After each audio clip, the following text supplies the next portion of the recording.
lagi di podcast Aziza. Semoga kalian para pendengar lagi dalam kondisi baik ya. Amin. Nah, hari ini kita bakal ngobrolin soal media dan sumber pembelajaran anak usia dini. Topik ini kelihatan sederhana tapi penting banget untuk pembelajaran anak. Seperti biasa, aku nggak sendirian teman-teman. Aku sudah bersama narasumber yang pastinya paham banget tentang pendidikan anak usia dini. Ini adalah mahasiswa STAI Muafi dari Prodi PAUD. Dia adalah Saya Soima. ya. Nah, langsung saja teman-teman kita ke pembahasannya. Oke, kita bahas dari hal yang paling dasar dulu. Baik. Nah, sebenarnya cara belajar anak usia dini itu seperti apa sih?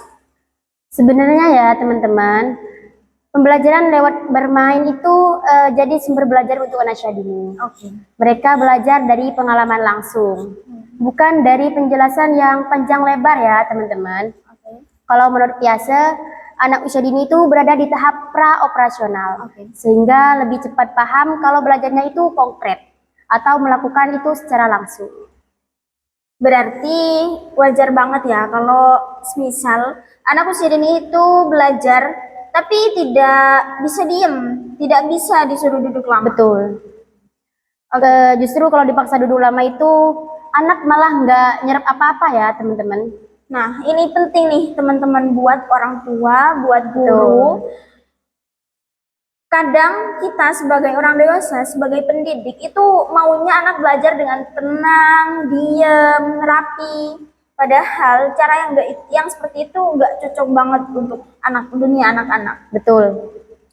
Nah, kita beralih nih ke pembahasan media dan sumber pembelajaran. Media dan sumber pembelajaran itu sebenarnya sepenting apa sih buat anak-anak? Penting banget ya teman-teman. Oke. Sebab media pembelajaran itu membantu anak itu lebih fokus dan tertarik. Seperti menurut Gerlach dan Eli. Oke. Media meningkatkan perhatian dan motivasi belajar. Intinya media pembelajaran itu seperti alat bantu dalam proses belajar anak. Oke. Tidak perlu yang mahal atau canggih ya teman-teman. Barang sekitar kita itu juga bisa banget dibuat menjadi media pembelajaran. Contohnya ya teman-teman, seperti boneka, kartu gambar, Lego, dan lain sebagainya. Oh, oke. Tapi masih banyak orang tua yang beranggapan kalau sumber belajar dan media pembelajaran itu cuma ada di sekolah, cuma ada di buku. Apakah itu benar? Tidak, itu semua salah ya teman-teman. Oh. Sumber belajar itu luas banget. Seperti menurut Vygotsky, anak belajar paling efektif itu lewat interaksi sama orang sekitarnya. Orang tua, guru, teman sebayanya, lingkungan rumah, bahkan rutinitas sehari-hari itu semua sudah menjadi sumber belajar ya teman-teman. Oke. Contoh gampangnya ya, Oke. anak belajar berhitung itu bisa dari menghitung mainannya sendiri yang ada di rumah. Belajar bahasa dari ngobrol sama orang tuanya, dan belajar sosial dari main bareng teman-teman sebayanya. Jadi sebenarnya ya teman-teman, rumah dan lingkungan sekitar itu bahkan orang tua ya, udah jadi sumber belajar yang utama bagi anak usia dini ya teman-teman. Oke. Jadi media dan sumber belajar itu harus nyambung. Betul. Ya kan? Kalau misal nih media dan sumber belajar itu digabung, itu efeknya akan gimana sama belajarnya anak?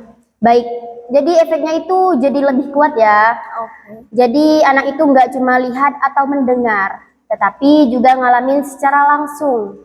Misalnya ya, anak belajar tumbuhan pakai kartu gambar. Oke.